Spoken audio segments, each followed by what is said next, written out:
গ্রাম বাংলার ঐতিহ্যবাহী হস্তশিল্প বলতে তাঁত শিল্প। এই যে চাষি নিখুঁতভাবে নিপুণ হাতে সুন্দরভাবে একটা গামছা তৈরি করছে।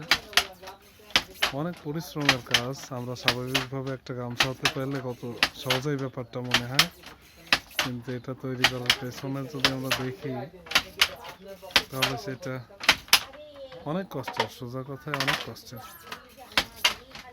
সারাদিনের মধ্যে 4টা গামছা তৈরি করা যায়, আর সমস্ত কাজ শেষ করার পরে যদি বসা হয় তাহলে নাকি 2টা গামছা তৈরি করা সম্ভব, যেটা চাষির কথাতে শুনলাম।